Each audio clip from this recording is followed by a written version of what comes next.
special guest, Mr. Dominic Green. Thank you for joining us today on Creative Habits Podcast. Thank you for having me. Thank you for having me. No problem. So tell us a little bit about yourself and what's your creative habit? Well, my name is Dominic Green. I was born and raised in Prince George's County, Maryland, right, right outside of Washington, D.C. Mm. And I would say my creative habit is storytelling overall. And I do that through filmmaking, photography, and also writing. So, Perfect. Um, was there a particular event or time that you recognized that filmmaking was not just a hobby, but it was your life and how you make a living? I would say pretty young. I was about 18. I was working with this artist. His name is Peter Waddell. Uh, he was working on a 40-foot by 40-foot mural over off of Sunderland Place in DuPont Circle, Mm. creating this mural called the Toy Theater.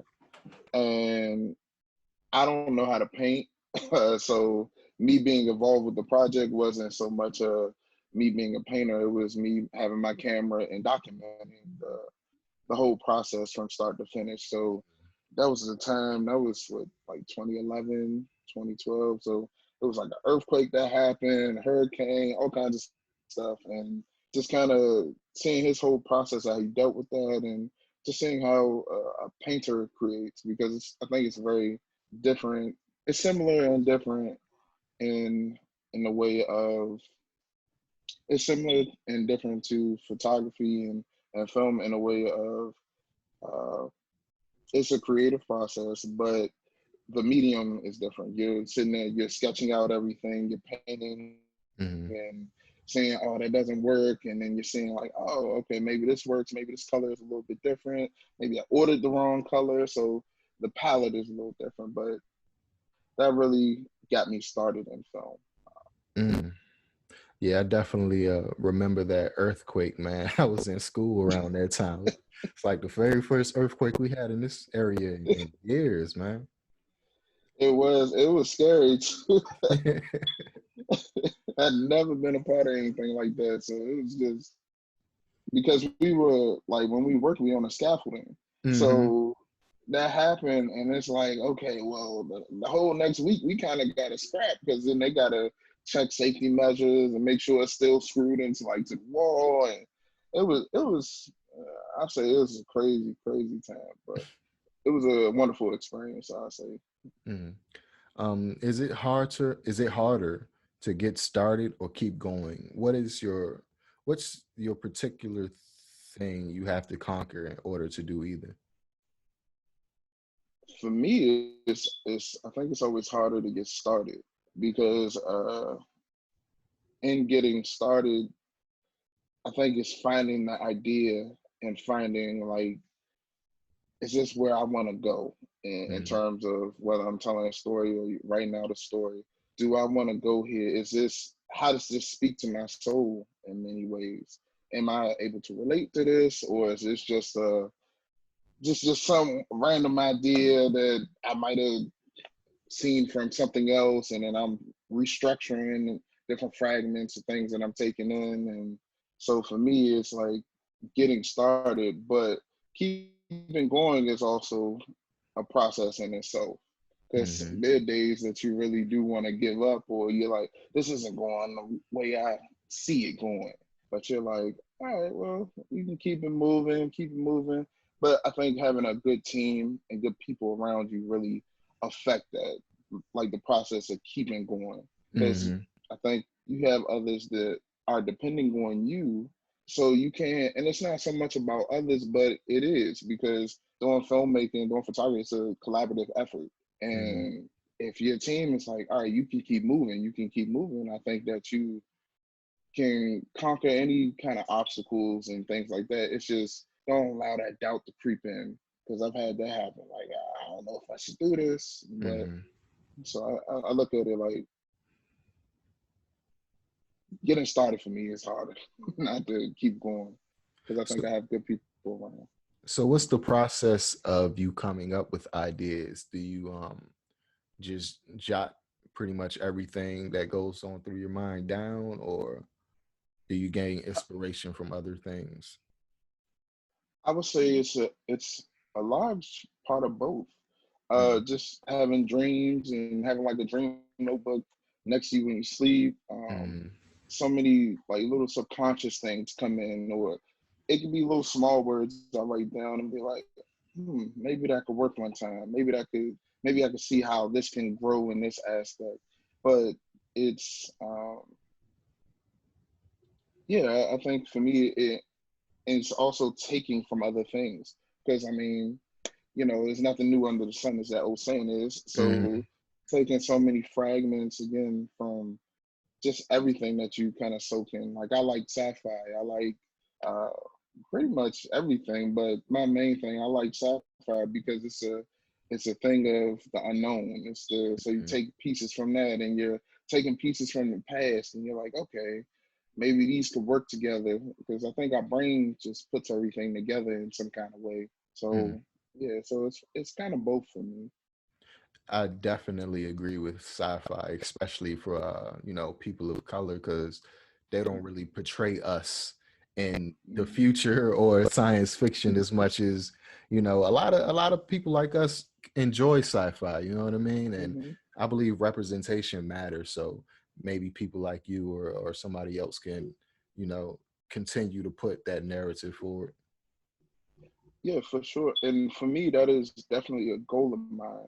I've always been interested in sci-fi. I think it started from when I was a kid. I saw The Matrix. Yeah. And it's just this whole idea of the reality that we're living in isn't so much based in reality. It's a bunch of codes, it's a bunch of all this other kind of stuff. And then you get to this point of kind of, like you said, you don't see us in the future. Hmm. And you don't see us in a lot of science fiction things. You do more so now, but back in the day, it was like you see like a cartoon like the Jetsons. It's Yep. nothing but white people in it, and we don't exist. We don't have any kind of role, and I think it's important to show a narrative that we do exist in the future. That we were in the past, we're in the present, and we're going to definitely be in the future. So I don't know why it's underrepresented so much, but I think that's how things are. Absolutely. What advice would you give someone who wanted to have a life in creating film? Be patient. For sure. I would tell you to be patient and be consistent. Mm, Uh, know the know kind of where you want to go, but it doesn't have to be like a whole roadmap. Just know kind of what your interests are, because I think for me that's been the hardest part of my early journey was I didn't know what I wanted to do. It wasn't until I got other projects and things like that you start to kind of hone in like, all right, I like sci-fi, so mhm, I might want to go into doing just sci-fi work. And I don't have to, limit yourself so much, but just find something that's interesting to you and be patient in creating that. You're gonna make mistakes, you're gonna come across a lot of obstacles that you don't intend to come across. But mhm, being a creative, that's what it is. But again, that would be my advice. Just be patient and look to where you want to go. Find your, not so much a niche, but find something that you really, really resonates with you. mm, mm. What was the most important lesson you had to learn that had a positive effect on your film, and how did that lesson happen? Uh, um, all right, can you repeat the question for me real quick? All right, my bad. No, Um, you go, you go. what was one of the most important lessons you had to learn that had a positive effect on your filmmaking process? And how did that lesson happen? For me, it was learning how to share my ideas Mm, because I felt like that was a big thing I was afraid of in many ways because you don't know if people are going to like your ideas. You don't mm, know. it's like you taking your little baby, or you know, and you're like, all right, I gotta put you out to other people just to see if we can work on something. So that Mm, happened to me when I was first starting, because I was, you know, very hesitant to share my ideas because of I like doing sci-fi and stuff that's not seen so much in terms mm, of writing. And I don't really, you have a few authors, you know, about Afrofuturism and things like that, mm, but it's not many. So you looking at ideas and you're like, I don't know, people gonna like this, people gonna enjoy this. But I think if you don't put them out, at least showcase them to a few trusted people, you mm, never know what you do have. And for me, I learned that probably my first few projects, like going to toy theater, I was afraid to even showcase. Like I wanted to do a documentary because I'm like, where where do I fit in the grand scheme of this project? Because again, I wasn't a painter or anything. So, mm, all right, I gotta showcase to this man like, hey, I could be useful. I could be, you know, I think this idea could be really cool. We could shoot it like this. We could do like this. And I know at the time I'm really looked at as a kid, but it was empowering because my idea was accepted. And mm, then it's kind of, I got a little backing, so it put a little fire under you. Like, okay, so this is possible. I can do this. I can, mm, you know, be helpful. I can get my ideas across, and they're not just somebody like, get out of here, get out of here, kid. I don't want to hear that. It's not yeah. anything like that. So it gives you some kind of confidence.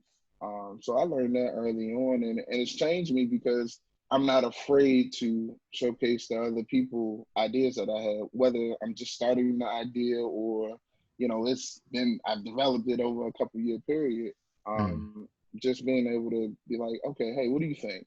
And not too early, you know, but enough to be like, okay, all right, I feel like I'm going the right way, but will other people understand this in a little bit?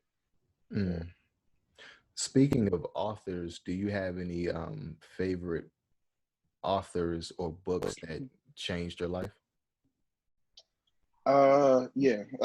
One book, for sure, by Walter Mosley, Mm, called "The Man in My Basement."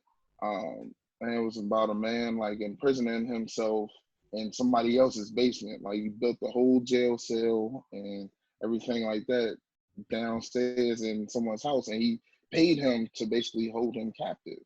mm, And I read that, maybe I was like 13, 14, and I was just like, yo, this is really cool. This is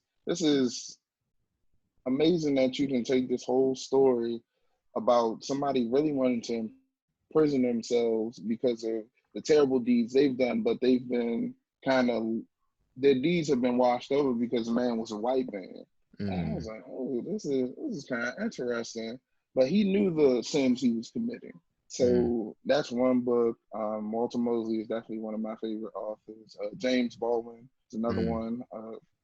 Favorite book by him is called No Name in the Street, I where he read talks that. about, yeah, Mm, it's just fantastic. And it exposed my mind to kind of living outside of the US and how you would be viewed outside of the US, because mm, here everything's so race based and mhm, not so much merit based or what you do or, you know, your intelligence. So for me it was like, oh, so you can leave here and then you can be kind of humanized. You can have your own humanity, and it's mm, not like, it's just not based off the color of your skin, or you're not looked at as lesser than because of that.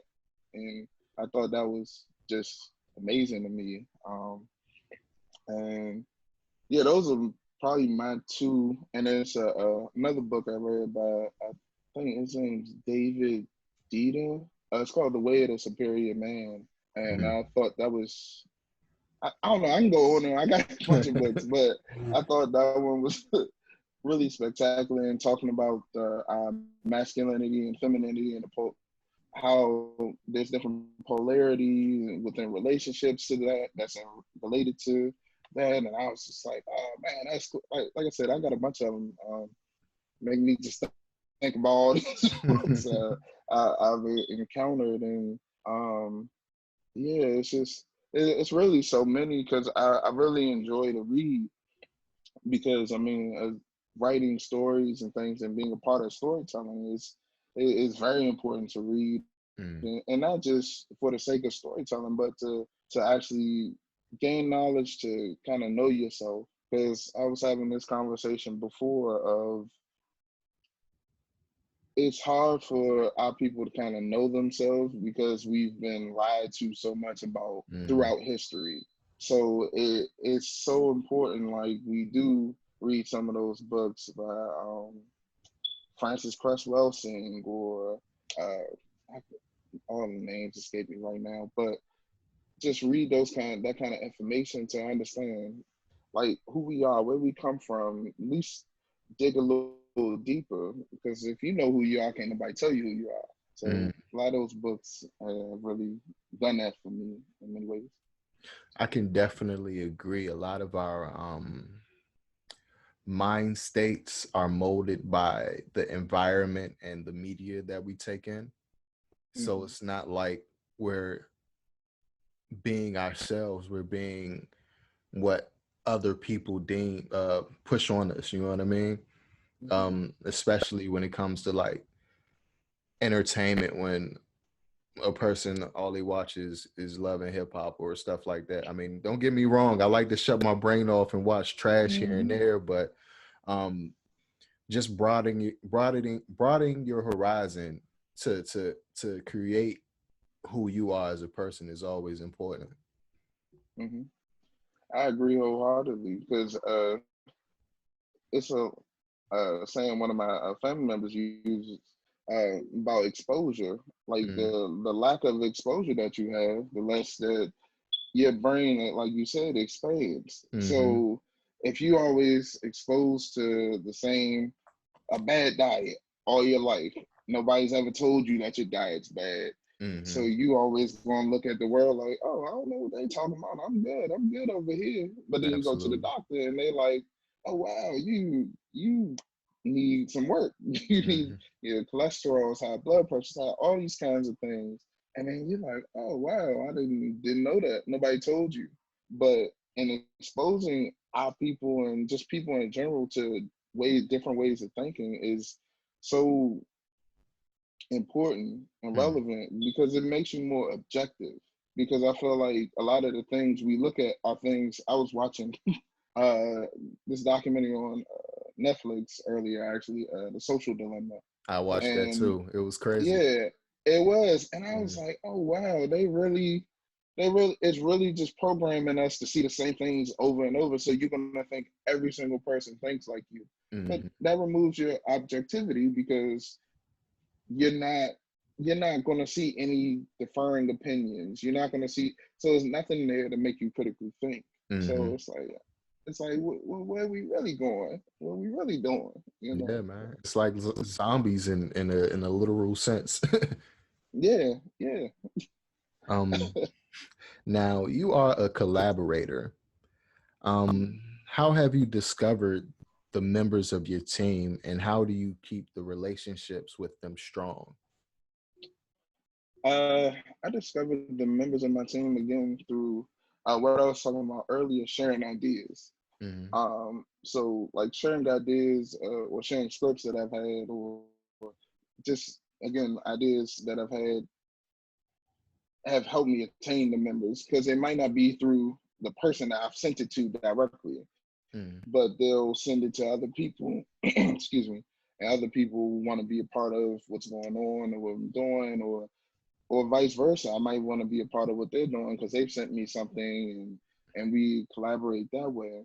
And for me, how I try to keep those collaborations strong is kind of by talking every week. Mm-hmm. Uh, Especially people that I work with, like one of my good friends now, her name's Raquel. She's worked with me on every project I've done for the most part over, I think the better part of the last 2 to 3 years. And really, it's just because we talk often, to keep in contact and to understand like hey, they people are human beings too, and you want to see how their life is going, if they need any help, and it doesn't have to necessarily be so focused on work stuff or Mm, creating. It's how you doing today as a human being. Or another collaborator I have, his name's Eric. He's an actor, and he's in a few of my projects that I worked on. And again, it's just talking like, how you doing today? You good? How's your health this week? How's your mm, mental health this week? Because I feel like a lot of times nobody gets asked that. It's like, mhm, oh, you good? Yeah, I'm good. And we go on about our days. And I think it's important that we just check on each other. Because I have one of my mentors, he literally, same time every Monday, 7 a.m., he sent me a message, asking me how I'm doing.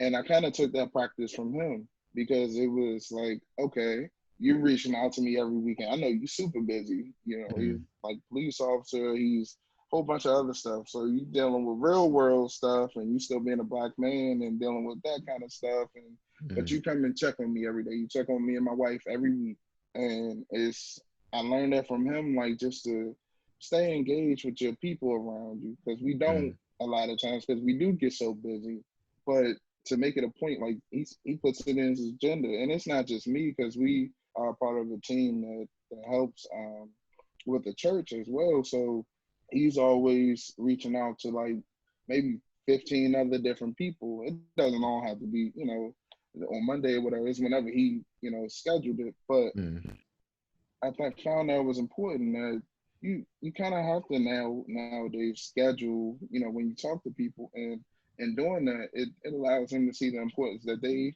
carry in your mind and heart, and vice versa. So mm. that's just how I've kept it. I keep my relationship strong.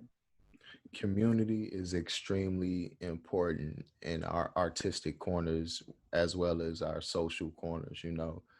Community fuels us to create and to just be loving to one another. Mm-hmm. And I agree. I definitely agree. So before the pandemic and everything shut down, did you network a lot? Did you go to like film screenings or?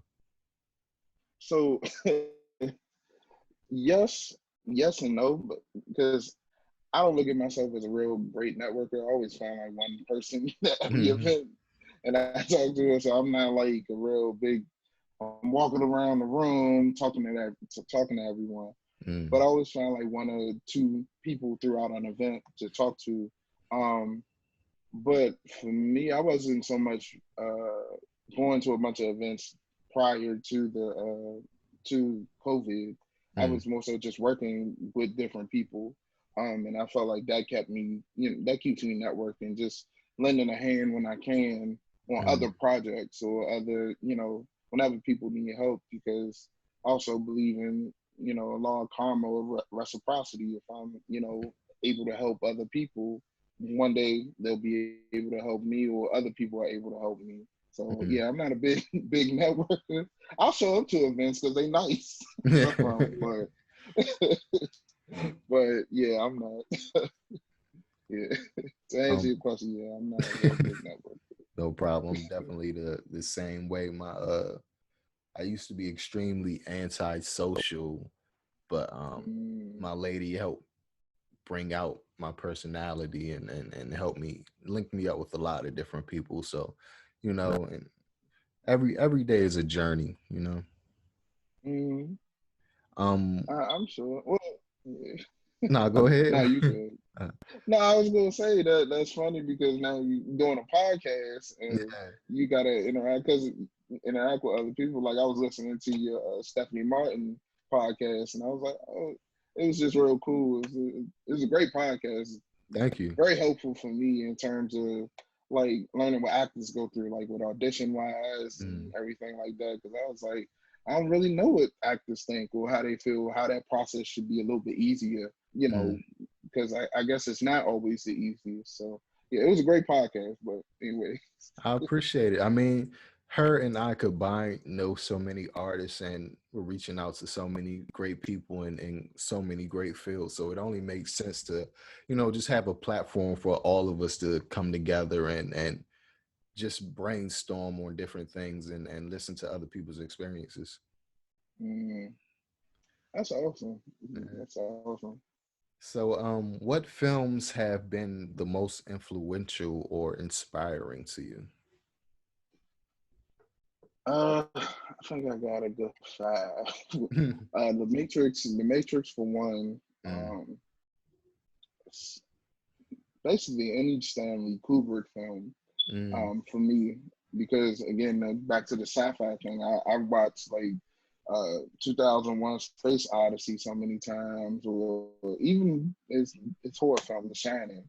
mm, Um, I really like Fargo from the Coen brothers, but not just not just that film. I like a lot of their films, just because I also like their cinematographer Roger Deakins, but mm, that's a whole nother thing. But for me, yeah, so I say The Matrix, Fargo, The Shining, and 2001 Space Odyssey, uh, The Dark Knight mm, by Christopher Nolan, that film, Inception, Goodfellas, um,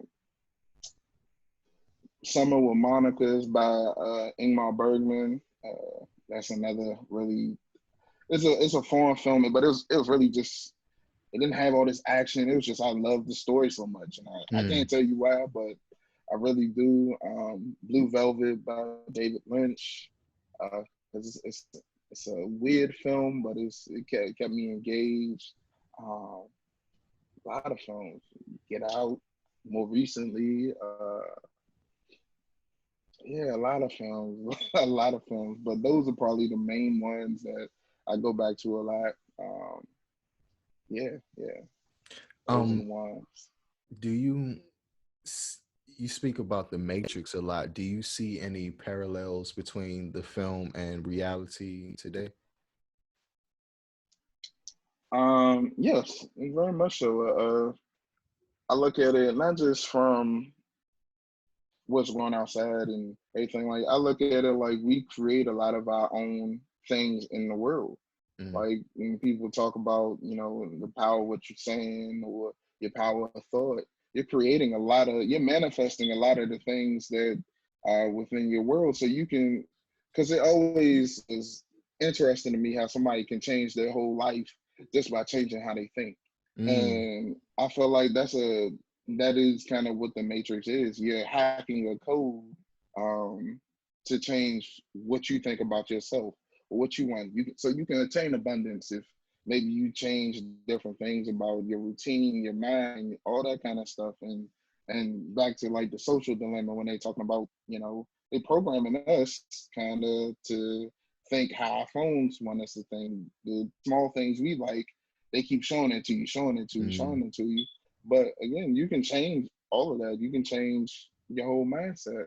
So I think the world and the Matrix are like it is a strong parallel because kind of like how they just press buttons on a computer to change the code of what would appear in the real world. We can do the same thing. I feel in many aspects. It's just it might not appear like that, but it mm, will appear. It, that's why I think people always say, "Be careful what you say, or be careful what you ask for, what you wish for." Because if you talking about this stuff, yeah, I want this, I asked for this, and you get it, and you're like, I mm. don't really want it, but so then you have to change your thinking or your ideology again. So yeah, I think that's how I see it, how they correlate between the two.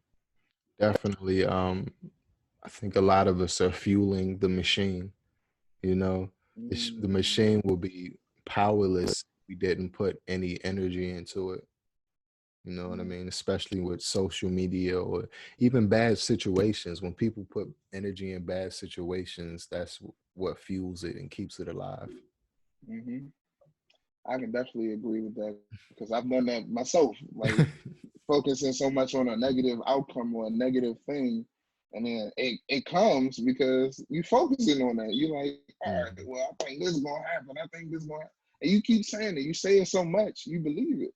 And then Mhm. once that becomes that belief, then you run it off and all this craziness happen. But that's life, I guess. That's the power of I think our being. Like It's the thought. we It's the quote, I think, therefore I am, you know? yeah, Yeah. for sure. Um, when you get angry at a movie, what sets you off? Are the common qualities in cinema today that you dislike, or is it something subvert or anything else against your work? Like what pisses you off during a movie?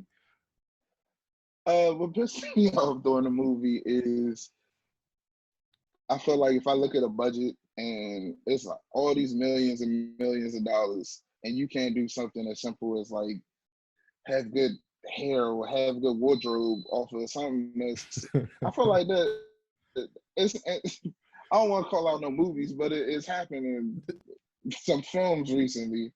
Um, and I'm just like, well, where did all this money go? You spent $50 Mm, million or however many millions of dollars on this, but you just that little small detail, because I feel like the clothing and makeup and stuff a lot of times make the character.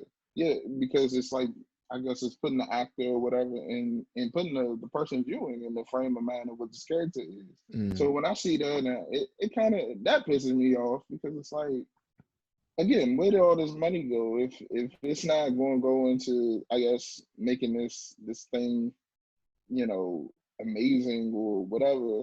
And maybe they tried, and we don't see all the behind the scenes. But yeah, when I mm. see that, I'm like, I don't know what's going on. Like, It's funny to me because you say you didn't want to call out no names, but not once have I ever seen Medea herself with a bad wig.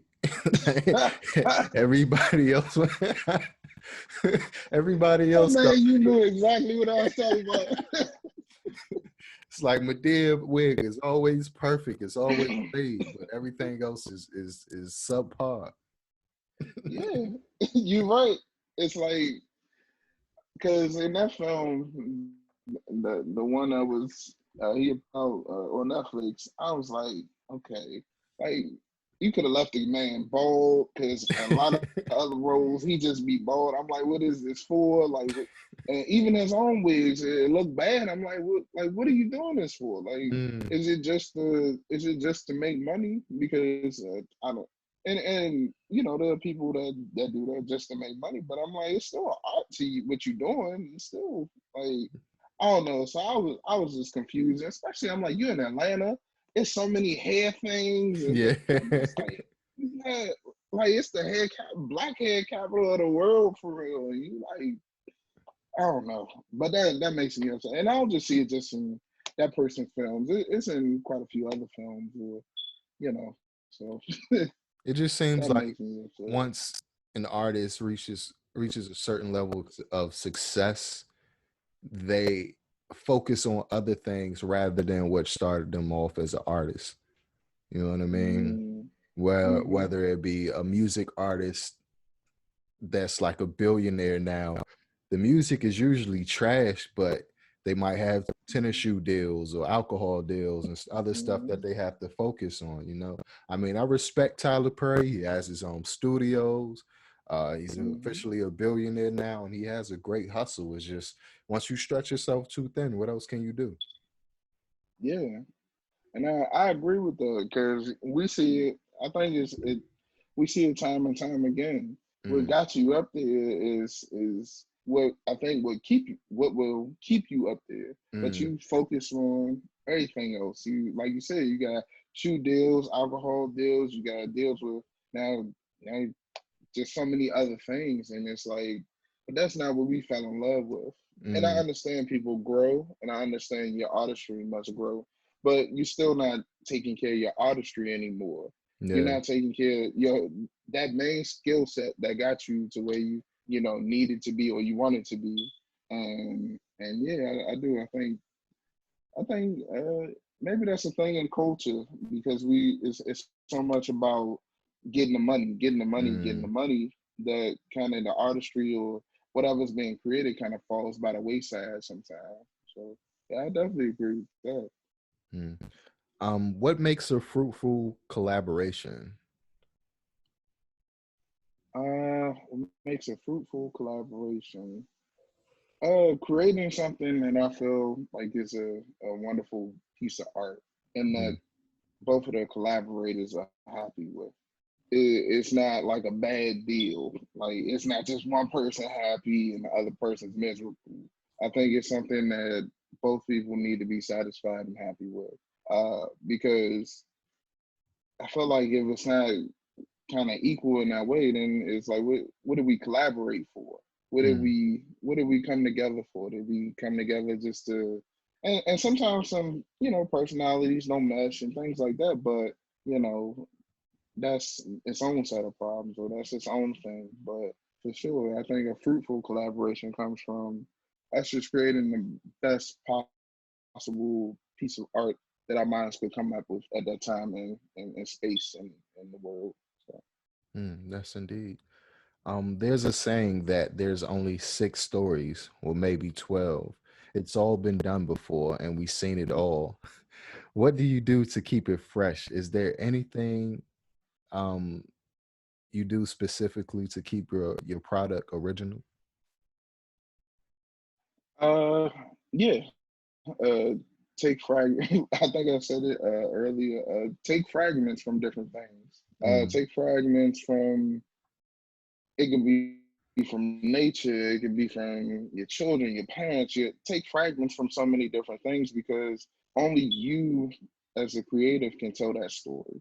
Because mm, it's only your mind is only interpreting things the way that you can interpret them. So I think stories are only going to be told the same way over and like you're going to get the hero story all the time, mm, but I think what separates that hero story from a hero story that's come before is the creators and them taking a whole bunch of other stuff and kind of mixing it and making it it's like a dish you making it mm, a certain kind of way, and maybe you can only make it that way, and it's not, and that's what makes it gives it that little difference. Like so for me, I like to collect a lot of information. So before I'm writing anything or I'm creating anything, I might sit and read a bunch of books, and it might look like he ain't doing nothing to create this stuff, but mm, really I'm just taking in so much information because like one little sentence in a book might change my whole mind about, oh, this is all right, I should do this way. mm, And and for me that's just what that is. It's just taking so many fragments and kind of making a puzzle, putting puzzle pieces together and saying like, okay, this works, I don't know if this works, let's see about this, okay, that one, and you can create something new while it still holds elements, because I feel like we still like to see elements of things that we know, because if mm, stuff is too out of the norm, people are like, well, what is this? So I still think we keep elements of that, but it's your own experiences and how you take it up is what will create something new. That's in mm. my opinion.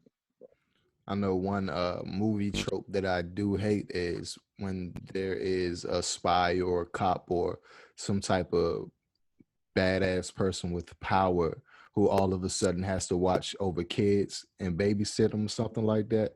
Uh, Vin Diesel's done it. Yeah, Arnold the Schwarzenegger, babysitter. even Jackie Chan done it. Like it's the same story recycled over and over and over. And I don't know, just a small tidbit. It just blows my mind why they don't figure something else out. uh, I know you know what Because I'm you do talking see that a about. lot. Yeah, Yeah, you do see it a lot. It's like maybe like the kindergarten cop or yeah. babysitter or yeah. I don't know why that's a. I don't know if it's so much of a thing now as it was like for a good period. It was like the same kind of movie, but I Mm, think that's just.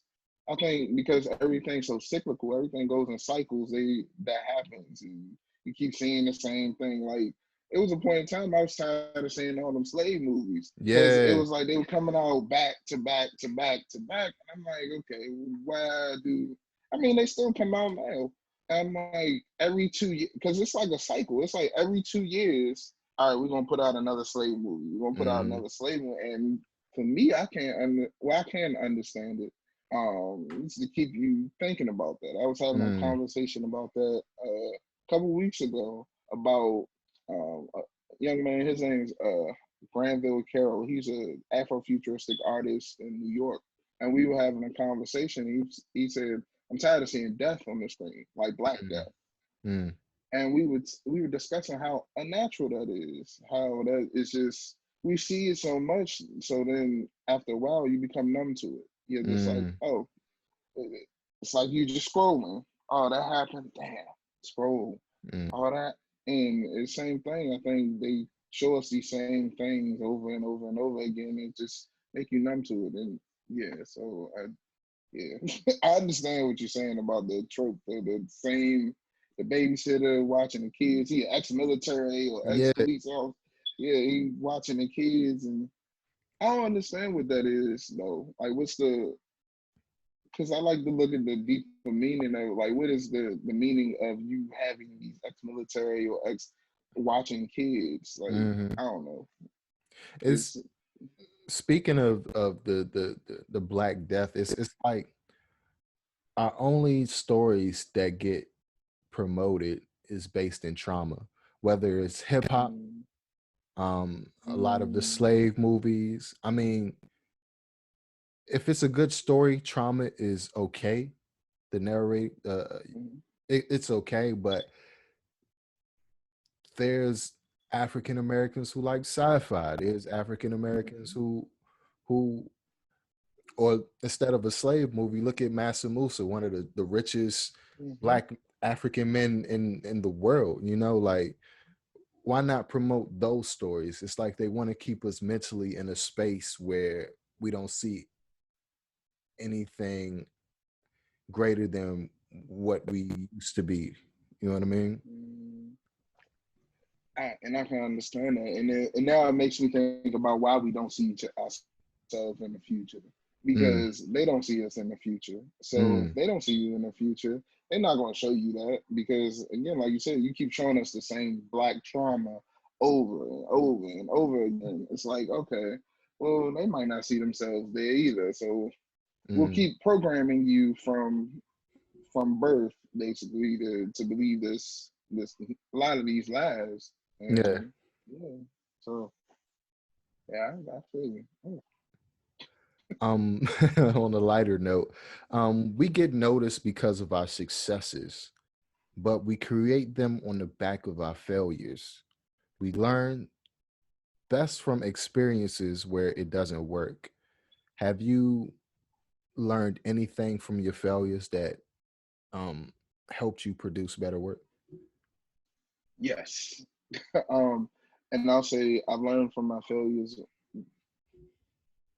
more so the team I put around me, because I Mm, think in things that haven't gone as well as I have hoped them to go, it's more so because I didn't have the understanding to place the appropriate people in the appropriate positions mm, to create this thing.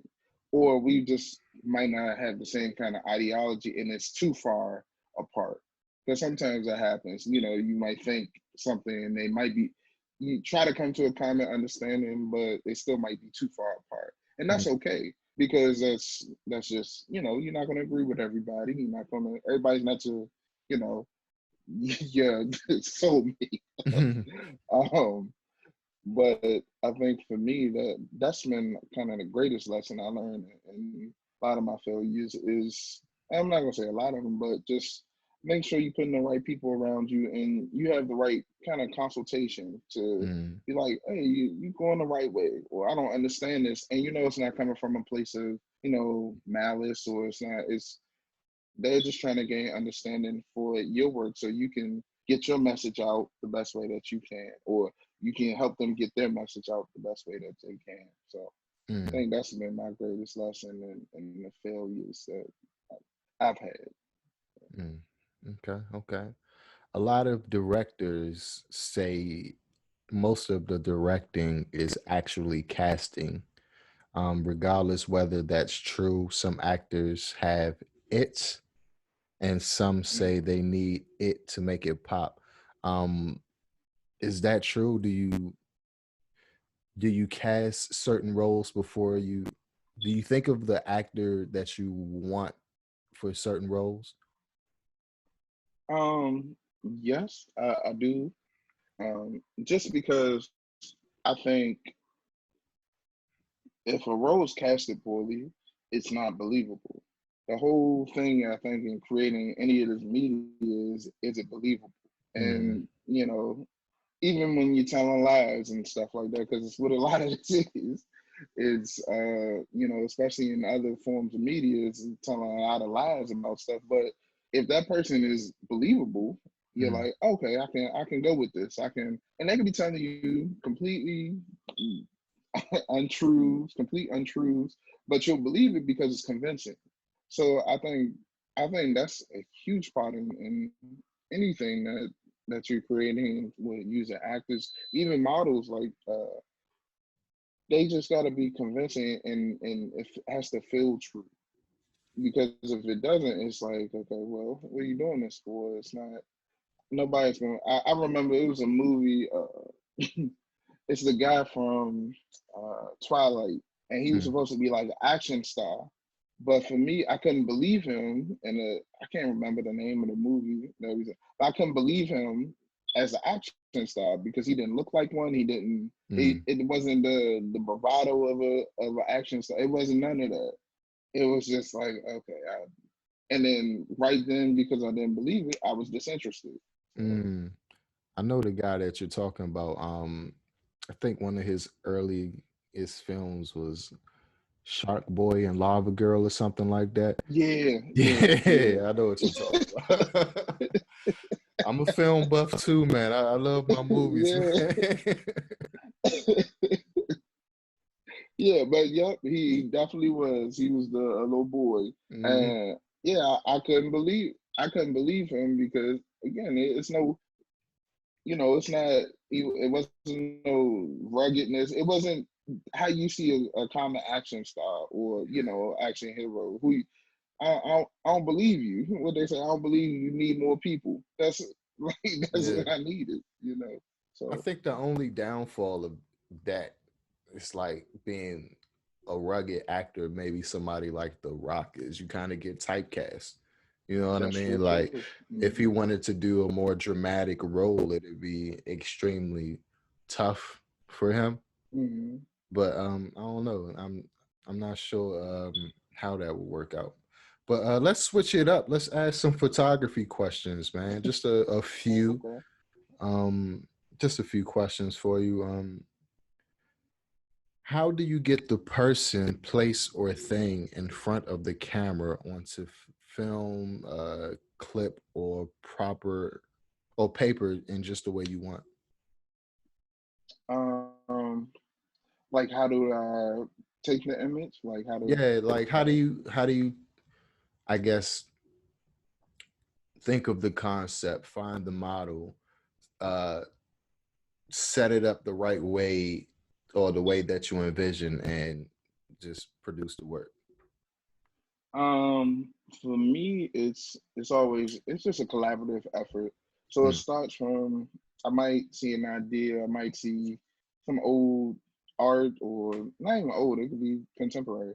mm, I might see art because before COVID, when yes, did I go to events? No, but I went to art galleries a lot. mm, And so a lot of me would take, again, little fragments from just art that I've seen, especially being in DC. You have all those Smithsonian galleries, like you can mm-hmm, go for free, and I can go and stay as long as I want to just kind of break down what I'm seeing.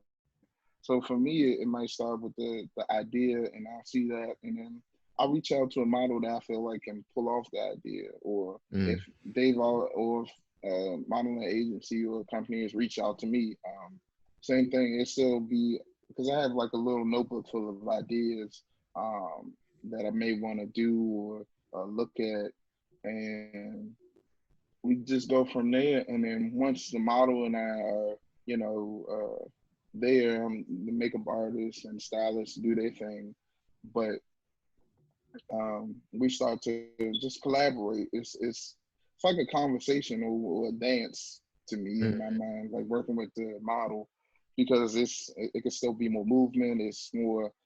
It's like I'm just dancing around you with the camera, and I'm just capturing different moments that we discussed, but you may have been able to, same thing with the casting in like a film. Mm, You bring more to that role or to that image than even I anticipated. So that's how a lot of that goes for me. Just it's overall just a collaboration from start to finish, because it doesn't always have to be my idea. It could be a model and brought that idea to me, and mm, just let me see a reference of what you're talking about. And I think I'll be like, okay, maybe I could do that. Maybe I'll figure it out. I'll practice mm. beforehand just to get what I need to get done. Do you have any photographers that influenced you? Yeah, for sure. Might be cliche, but like a Gordon Parks, Mm, I really just watch his work.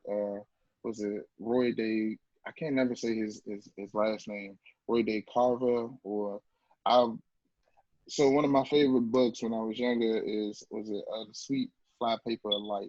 mm, It's him and Langston Hughes, and he took like these magnificent photos. It's all these shadows and all that. So I was a big fan of just black and white work, mm, because of the shadows, the contrast, all those things that you can see within the image, and I just those are my like main two.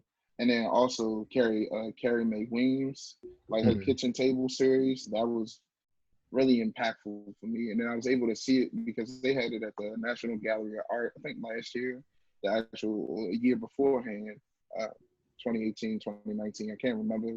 Feels like because of quarantine, time has gotten so long. yeah. Well, it felt like the beginning of this year was like 2 or 3 years ago. And like Alfred Eisenstadt, he was a life photographer. Ansel Adams, just a bunch of people that really shot in a lot of black and white. And I just, even though most stuff I shoot now is in color, the black and white to me, it allowed you to see like the soul of the image, in my Mm, opinion. So, mm, or the soul of the person within the image. So for me, that was really, I think that those people, those are like my 4 or 5 that they really influenced me and just helped me to understand. Then they were also black photographers, so it's like, mm, oh, so black photographers are really great. And then I had one mentor.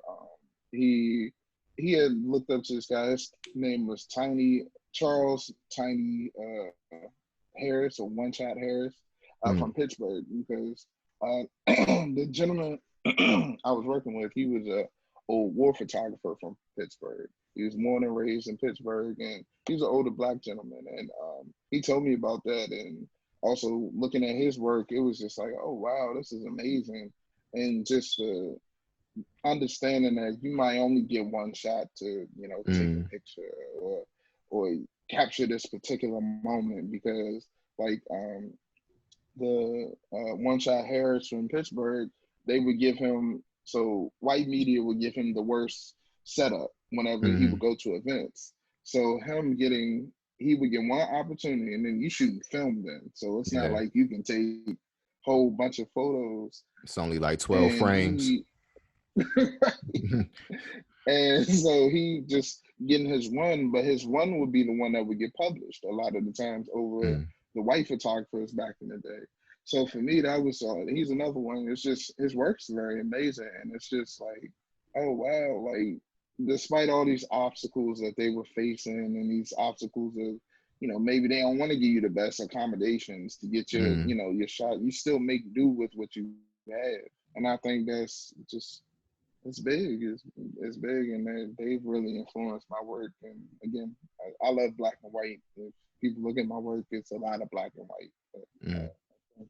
it captures something different than color does. Color is beautiful as well, but again, you capture the soul of something. I feel in black and white, because that's all you focused on. Yeah. So What got me started was my mother used to order national, like children's National Geographic magazines, and they mm, would come into the mail, and it would have like faces of people from all over the world that didn't look anything like the people from here, mm, and that motivated. My first camera was a toy film camera. My mother gave me like one of those little baby I forget what it's called, but yeah, man, Mm, that definitely got me started on just trying to show faces than other than the idealistic vision of beauty that's pushed over here. yeah, yeah. That's pretty cool. I didn't even know they had children's National Yeah, they Geographic. used to send it. They used to send a bunch. They had like little dinosaur ones and like National Geographics, Mm, like different animals and portraits of different people all over the place. It was crazy. that's Um, cool. exactly what is it you want to say with your photographs? Uh, what I want to say with my photographs, I like to say that Black people are prestigious Mm, and wonderful and beautiful and all their flaws and all their greatness. Um, I think that's always been the thing I wanted to say most. That we are beautiful. We not these images of savages and brutes mm, and all this negative stuff. We aren't that. We are very prestigious. We're very thoughtful, loving, just great people. mm, And I feel like a lot of that gets lost in the narrative of mass media, because so much negativity is promoted. How we, like, you can harm one of us and we can not be doing nothing wrong, but they'll try to dig up stuff in your past. mm, And that has nothing to do with anything but to discredit us and make us look like we're animals. mm, So that's what I would like to say in my work. Just that we're wonderful, we're amazing, we're special people, and we should all have the esteem to understand that and know that, and continue forward. So mm. That's heavy. That's heavy. Okay, for the last segment, I want to play a little game. Um, I'm gonna say a word, and then you say whatever comes to your mind after that. okay, All gotcha. right, just 5 words. The first one is self-worth. Important, Mm. Second one is art. life changing. Sure. Mm. Third is black love. Sustainability, Mm. that keep you going. Mm. Fourth is science fiction. Uh, imagination, Mm. yeah, imagination, And the last one is creativity. empowering. I think, yeah, creativity is empowering. Mm. I just want to thank you, man. Do you have any like websites, social media that people can look forward to just to check out your work? Yeah, you can follow me on Instagram and Twitter. I go by the writing director,